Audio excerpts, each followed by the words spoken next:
नमस्कार, आप सभी का होप एजुकेशनल पोर्टल में स्वागत है।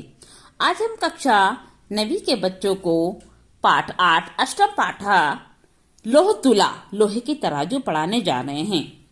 आसित कस्मित अधिष्ठाने जीर्णधनु नाम वाणिज्य पुत्र स च विभक्ष यात देशांतरम गंतुमिच्छन् व्यचिंतयत्। किसी स्थान पर जीर्णधन नामक व्यापारी का पुत्र था और उसने धन के अभाव के कारण दूसरे देश जाने की इच्छा करते हुए सोचा, यत्र देशे अथवा स्थाने भोगा भुक्ता स्ववीर्यतः तस्मिन् भिवहिनो यो वसेत् स पुरुषाधम। जिस देश या स्थान पर अपने पराक्रम से ऐश्वर्य का भोग किया गया हो, उसी स्थान पर जो मनुष्य धनहीन होकर रहता है तो वह निर्लज और अधम है।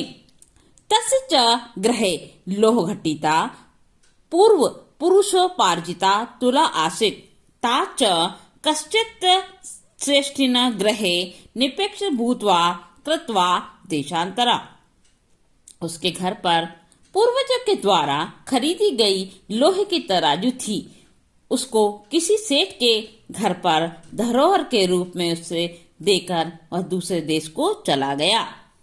तथा सुचिरम कालम देशांतर यथेच्छा भ्रांत्वा पुनः स्वपुरम आगतम च श्रेष्ठिम अवदत् भो श्रेष्ठिना दीयताम में सा निपेक्ष पतुला सो अवदत् भो नास्ति सा द्वितीया तुला मूषिके भक्षिता इति। उसके द्वारा पूर्वजों के जो धरोहर वो जमा कर गया था, इसके बाद बहुत समय तक दूसरे देश में इच्छा अनुसार घूमकर पर्यटन करके फिर से वह अपने नगर को वापस आकर बोला, सेठ से बोला, हे सेठ, मेरी वह धरोहर रूप में रखी हुई आप तराजू दे दीजिए। वह बोला, अरे वह तो नहीं है, तुम्हारी तराजू को चूहे खा गए। जीर्णधन अवदत् भो श्रेष्ठिन।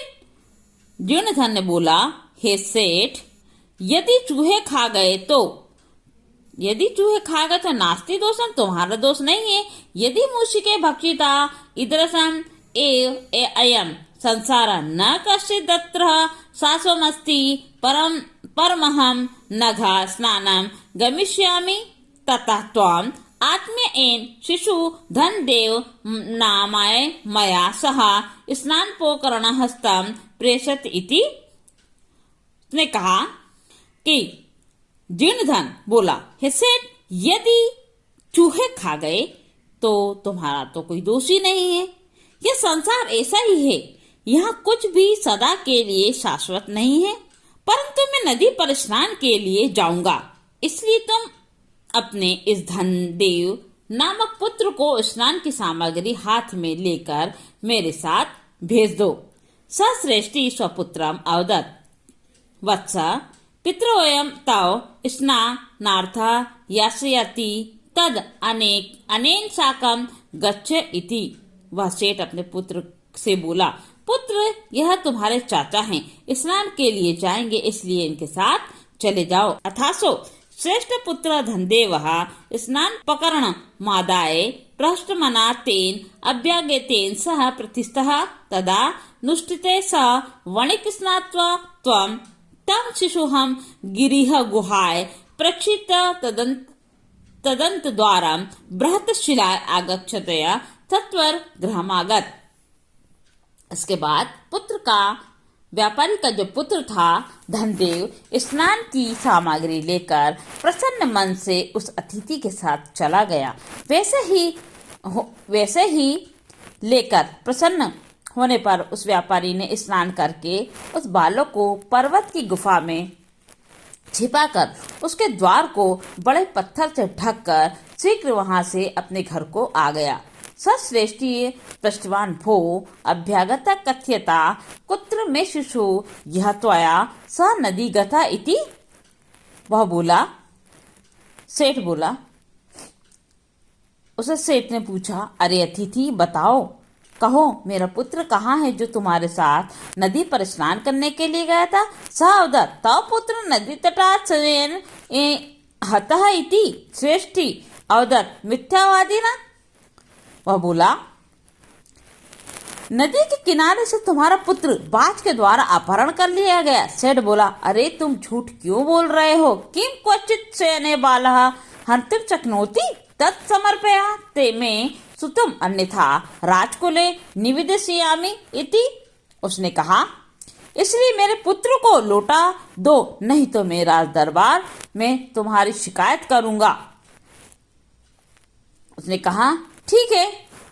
सो कथयम भो सत्यवादिना यथा सेने बालम न नैति तथा मूषकः अपि लोह घटितां तुलां न भक्ष्यन्ति तत्परयः मे तुलां यदि दार्केन प्रयोजनमिति। वह बोला, अरे सच बोलने वाले जैसे बाज बच्चे को नहीं ले जा सकते, वैसे ही चूहे भी लोहे की तराजू को नहीं खाते। इसलिए मेरी तराजू दे दो, या पुत्र की आवश्यकता हो तो। एवं विद्यमानो तो द्वारपि राजकुलो गतः तत्श्रेष्ठी तारस्वरेण अवदत् भो वचित्तोहम अब्रहण्य अनेन चोरेण मम शिशु अपरत इति। अथा धार्मिकानेन तम अवदन भो समर्पिताम श्रेष्ठच्युत।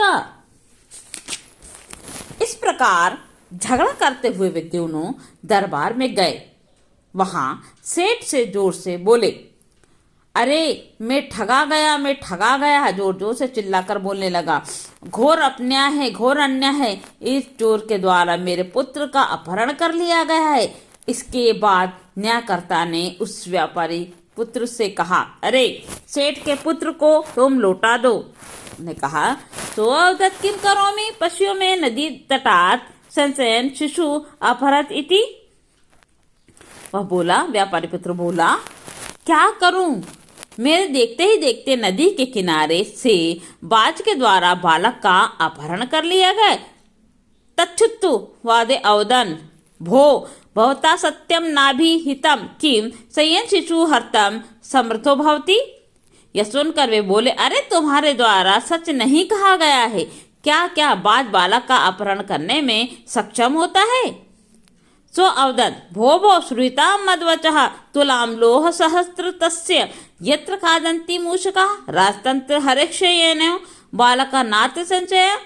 वह व्यापारी बोला, अरे मेरी बात सुनिए हे राजन, जहाँ 1000 किलो की लोहे की तराजू को चूहे खा सकते हैं, वह बाज बालक का अपहरण कर सकता है, इसमें संदेह नहीं है। तेना पृच्छत् कथयेत्। उसने पूछा, यह कैसे हो सकता है? ततः सहश्रेष्ठी सभ्या न गृहे आदित्य सर्ववृतांत न्योदेत। इसके बाद सेठ ने सभा के लोगों के आगे आरंभ से सारी घटना कह दी। तब ततः न्यायाधीश कारेण व्यहसतो द्वापि संबोध्य तुला शिशु प्रदानेन तोष्यवन्तः। तब न्यायाधीश कारणियों ने हंसकर उन दोनों को समझा बुझाकर तुला और बच्चा दिलाकर उन दोनों को संतुष्ट किया। हमारे चैनल होप एजुकेशन हमारे नए वीडियो की तत्काल सूचना के लिए घंटी के आइकन पर